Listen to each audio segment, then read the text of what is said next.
আজকে আলোচনায় রাখছি কোনি উপন্যাসের অধ্যায় ১। এক্সট্রাক্টটা হচ্ছে, লোকটা হাসছে তার দেহের আয়তন দেখে, এরকম হাসি বাচ্চা ছেলেরাও হাসে। আলোচ্য অংশটিতে কোন লোকের কথা বলা হয়েছে, তিনি কেন হাসছেন? বাচ্চা ছেলেরাও এরকম হাসে কেন? যাকে নিয়েই হাসির কারণ তার পরিচয় দাও। যে হাসছে তার পরিচয় দাও। আলোচ্য অংশে বাংলা সাহিত্যের বিখ্যাত সাহিত্যিক ও ক্রীড়া সাংবাদিক মতি নন্দী রচিত কোনি উপন্যাসের জুপিটার সুইমিং ক্লাবের চিফ ট্রেনার ক্ষিতি সিংহের কথা বলা হয়েছে।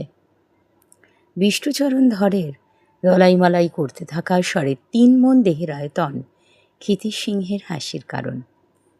সাধারণত বাচ্চাদের মধ্যে তাদের পরিণতিবোধের একটু অভাব থাকবার জন্য তারা সবসময় সেটা ঠিক বোঝাতে পারে না। একেবারে বাচ্চাদের কাছ থেকে তারা সবসময় সেটা যদি আশা করা যায় সেটাও উচিত নয়। বিষ্ণুচরণের দেহের ওজন ৩.৫ মণ।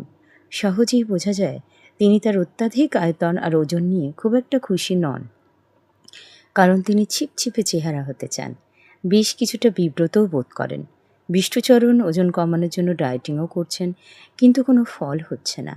তাই বিষ্ণুধরের ওজন দেখে বাচ্চাদের মতন হাসাহাসি করাটা ব্যাপার থেকেই যায়। কিন্তু ক্ষিতি সিংহের মতন একজন ৫০ঊর্ধ্ব পরিণত মানুষের পক্ষে ঠিক এটা শোভা পায় না। বিষ্ণুধর পাড়ার বেষ্টাদা নামে পরিচিত এক ভদ্রলোক, অত্যন্ত বনেদি বংশের মানুষ। তিনি আইএ পাস, পেশায় ব্যবসায়ী, বড়বাজারে ঝাড়ন মশলার কারবার, ৭খানা বাড়ির মালিক। এই বিপুল আয়তনের ৩.৫ মণ ওজনেরও মালিক সে। ৪০ বছর বয়সী একটি অস্টিন গাড়িতে করেই তার যাতায়াত।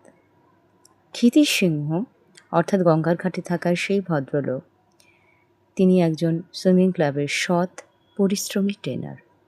তোমরা যারা ভালো করে অধ্যায়টা পড়েছ সেখানে দেখতে পাবে ক্ষিতি সিংহের পরিচয় খুব সুন্দর করে দেওয়া আছে। কী ধরনের পোশাক পরিচ্ছদ, তিনি কী ধরনের আচরণ করছিলেন, ওখানে লেখা আছে। কিন্তু চেষ্টা করে তোমরা ওই বইটা ভালো করে পড়ে সেখান থেকেই বাকি অংশটা লিখে নিতে। তাহলে আশা করা যায় যে তোমরা অবশ্যই বাকি অংশটা বই পড়ে লিখে নিতে পারবে।